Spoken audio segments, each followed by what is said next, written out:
For side lying, our main focus is practicing trunk stability while we work on hip and lower extremity mobility on one leg at a time. So with that said, the main muscle groups at play here are some of our trunk stabilizers and then especially glute medius. So we have a few options for setup for side lying, and this is across the board for pretty much every variation of side lying we could think of.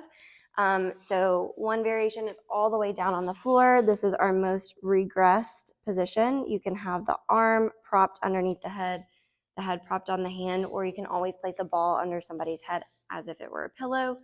The other option here is to come all the way up onto your forearms, where we're wanting to make sure the lower elbow is directly under the shoulder, and we've got this nice little lift through the lower side. So again, there's a diagonal line here. We're a bit in a side plank position. Regardless of which starting position you are in, something that remains the same through all is that we want to have everything with a pair stacked. So knees, feet, hips, ribs, shoulders, ears are all stacked in a nice line. Head is in line with the rest of the spine. From here, we're going to kick the top leg out long, flex the foot, and we'll start with the side kick variation. So gently sliding the leg forward in space, pointing the toes, and then dragging the leg back, looking for some trunk stability as we move. From there, you can start to take it to a more traditional side kick where we get a double kick forward with a breath. So, and then an inhale, point the toes, press the leg back long. All right, so I'm going to start with common problems when we're up on our forearm. Number one is that we often see people just kind of hanging out on their shoulder. So you'll see where the rib cage is sagging down, shoulder is shrugged towards the ears. So we want to keep pushing that forearm and elbow down into the floor, which will lift people out of their shoulder, as well as pressing down into the bottom hip, which will get that final little bit of lift through here.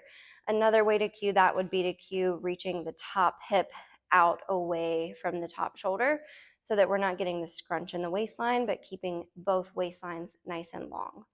The second thing that we see really with both this variation and all the way on the floor is that people will kind of have their hips or pelvis either rolled back or rolled forward. And again, we're just wanting to get people in this nice neutral position and have them have to stabilize while they are doing some dynamic movement with this top leg. So really the same things apply when we're down on our sides, making sure we've got a little bit of that lift through the lower side by lengthening out the top hip. We are pressing the bottom leg down into the floor, keeping everything nice and stacked and trying to keep everything as still as possible as we move. So we want to watch out and make sure people aren't rolling forward and back as they move the leg. A few other variations we can think about here. We can do some leg circles, so you can start really small in either or both direction. You can start to create some bigger leg circles here. This is where things like clamshells can come into play. So there's lots of variations you can work with here, even just a nice little lift and lower.